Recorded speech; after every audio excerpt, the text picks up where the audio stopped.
Bonjour, bonjour. Ça va? Voilà. Je vous ai préparé une petite vidéo concernant la matière organique infuse dans la butte sous le cerisier. Non, je n'avais pas prévu cette vidéo, mais par manque de place, j'ai eu l'occasion de le constater, alors j'ai pensé que ça pourrait être intéressant que l'on puisse échanger tous ensemble sur le sujet. J'attire votre attention sur deux détails importants à mon sens, l'âge de la butte et son emplacement, qui l'empêchait d'être arrosée régulièrement par la pluie à cause du feuillage. C'est pourquoi je pense qu'il est prématuré d'en tirer des conclusions générales pour le moment. Comment, monsieur?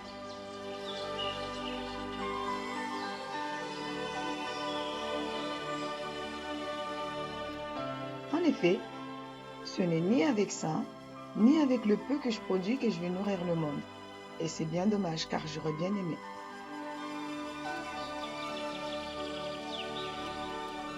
Ce qui me surprend, moi, c'est que l'on puisse penser qu'une seule personne en soit capable, alors qu'on entend cette phrase qui dit qu'il faut un peu de tout pour faire un monde.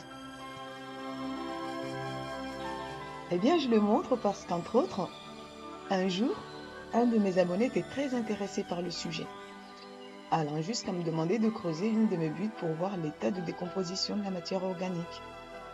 Bien entendu, je lui ai dit que je ne voyais pas l'intérêt de creuser ma butte, surtout qu'il était trop tôt pour ce qu'il demandait.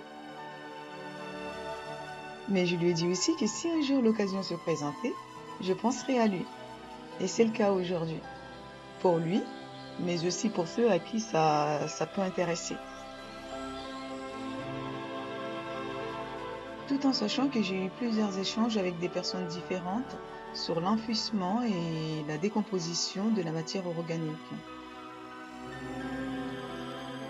Je pense que pour continuer le processus et le partage, qu'il serait plus productif que ceux qui l'ont fait ou qui le feront d'ici quelques années puissent, s'ils veulent, nous informer sur le cycle de décomposition, ce qui est le sujet aujourd'hui.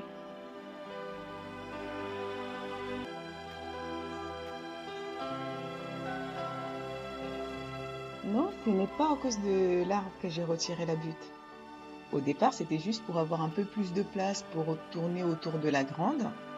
Mais comme je tiens compte aussi de certaines de vos remarques, vous, les internautes, et je me suis laissé dire que les arbres n'aimaient pas avoir le collet étouffé, en plus du fait que l'année dernière, je n'ai aucune cerise, parce que le cerisier était recouvert de pucerons. Je ne sais pas si c'était dû à la butte ou pas, mais dans le doute, j'ai préféré la déplacer.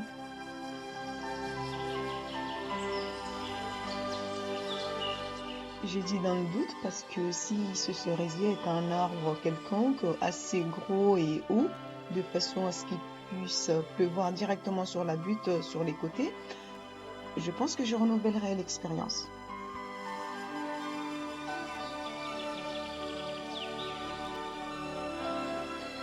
Je ne fais pas de commentaires sur les images que l'on voit pour que chacun puisse s'exprimer à son niveau, en posant des questions, en apportant des solutions à exploiter, des réponses, afin que ceux qui veulent essayer cette méthode de culture ou qui l'ont déjà essayé puissent avancer dans le bon sens. À bientôt!